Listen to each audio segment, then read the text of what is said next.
WSTKS-FM Worldwide. Digital collaborative learning for the 21st century.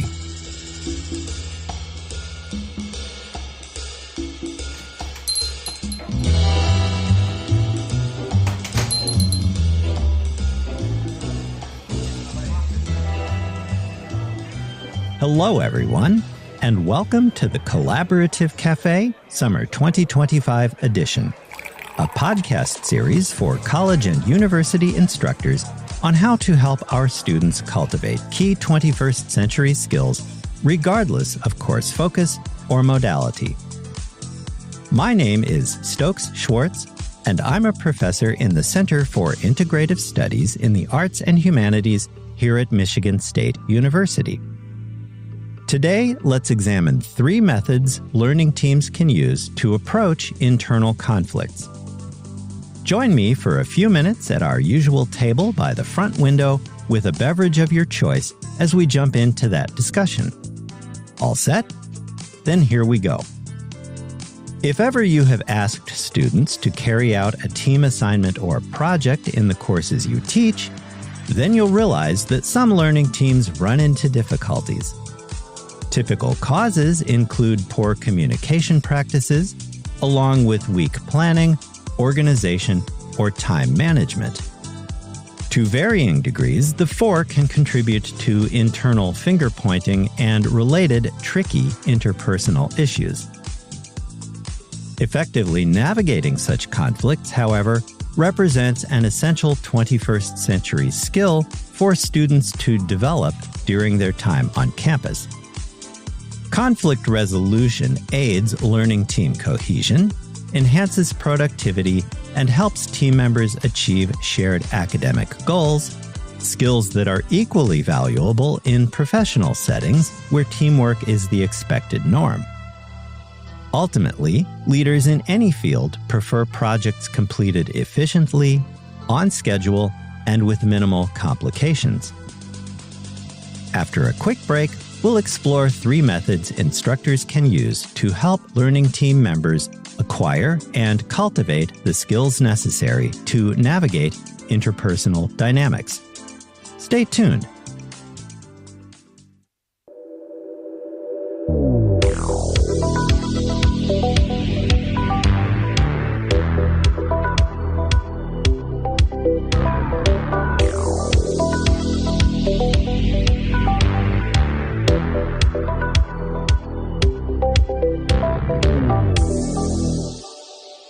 Thanks for joining me, everyone. As a reminder, today we are looking at 3 ways learning teams can address internal conflicts so that members can focus on their collaborative work. The first method is the 5 whys. The process begins with a clear problem statement after initial discussion, such as, our team members are missing deadlines and experiencing related delays. Team members then work through the following discussion cycle, adapting it to a particular situation. Here is one example of how a team might do that. The first question might be, why are deadlines missed? And the response might be something like, our team members feel overwhelmed but don't admit they're struggling. The second question might be, why are team members not admitting they are struggling? And the answer might be along the lines of, well, there isn't a clear process for delegating tasks based on member skills. The third question might be, why is there no clear task delegation within our team?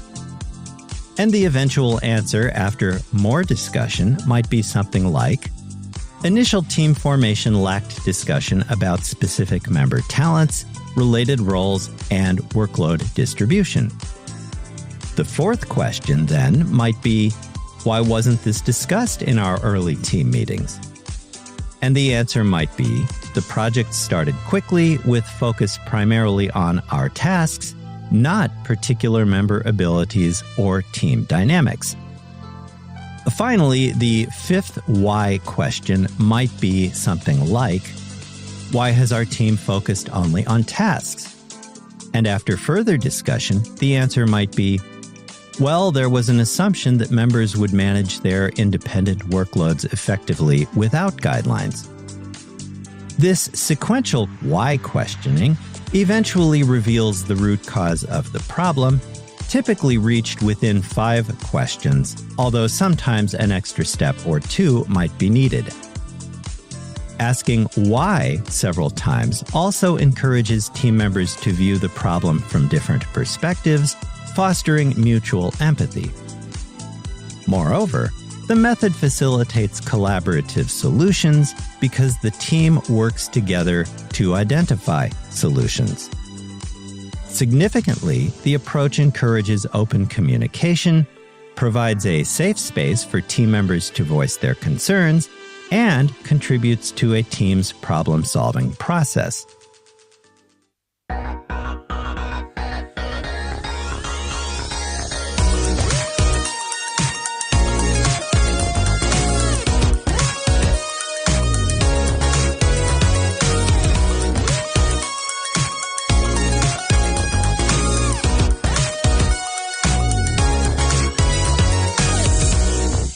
Welcome back. In today's program, we are examining 3 ways learning teams can address and move beyond interpersonal conflict to concentrate on their collaborative assignments more effectively. Let's return to that discussion now with a look at the Brainstorming and Affinity Diagramming activity, which provides a structured approach to solving team issues. While brainstorming by itself generates ideas, affinity diagramming then organizes those ideas in a more meaningful way. The team begins by sharing all possible ideas without judgment. For example, brainstorming the issue of frequent conflict during meetings might produce ideas for clear meeting agendas, team guidelines for respectful communication and active listening, or encouraging multiple points of view. Affinity diagramming follows, during which team members group their ideas into categories, for example, meeting structure, communication norms, and conflict resolution. Team members then review all ideas before clustering similar concepts together. This part of the activity organizes initially scattered ideas into more organized and actionable solution categories. As patterns begin to emerge, the team creates descriptive headers for each group, capturing the essence of the clustered ideas. At this point, members identify connections between categories, discuss misplaced notes, reorganize, and examine which clusters contain the most ideas, indicating priority areas. This visual approach reveals patterns, creates shared understanding, and potentially transforms complex interpersonal issues into manageable action plans. Brainstorming and affinity diagramming help struggling learning teams because the activity generates a variety of ideas and encourages creative solutions that might otherwise not emerge.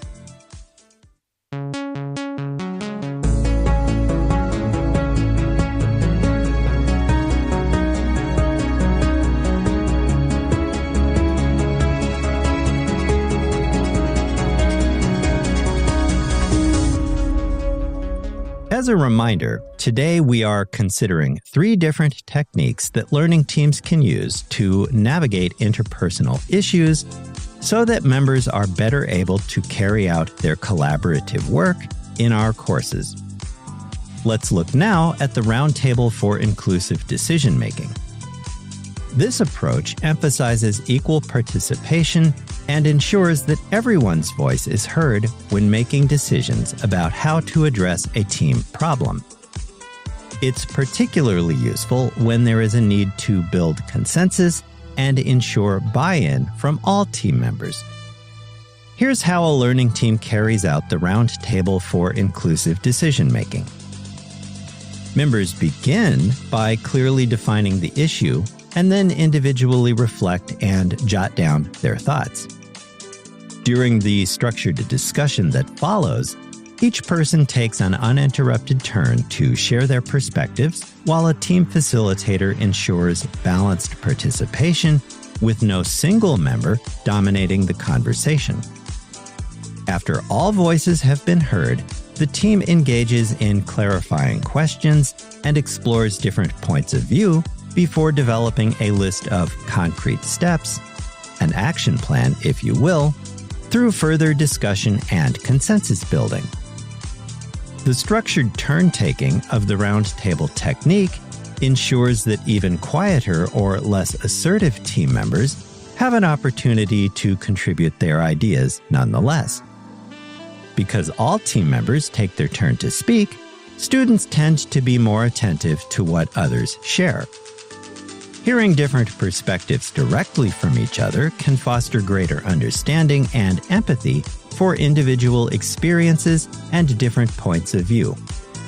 When everyone feels heard and contributes to the decision-making process, students are more likely to commit to the agreed-upon solutions developed by their learning team.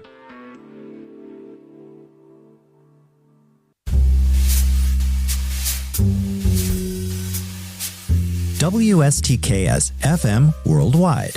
Digital collaborative learning for the 21st century. If you find this podcast helpful, be sure to hit like, share, and subscribe.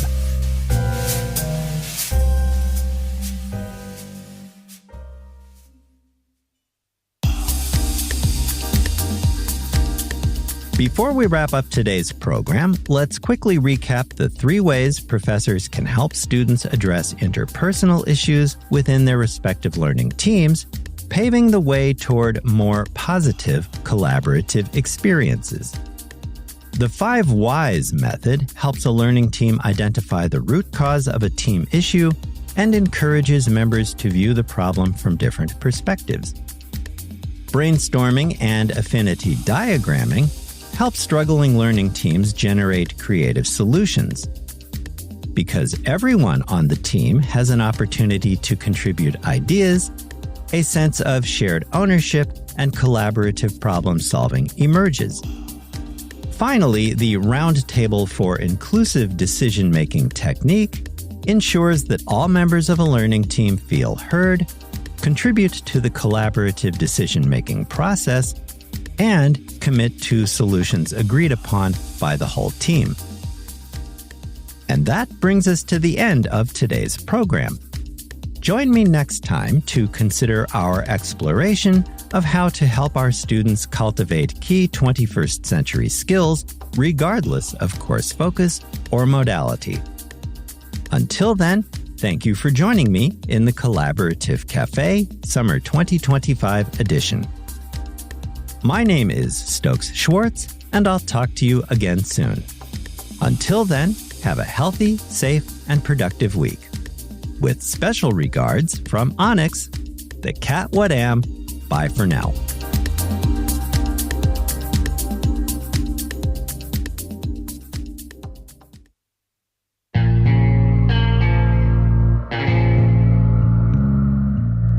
You've just heard a podcast from WSTKS-FM Worldwide. Digital collaborative learning for the 21st century.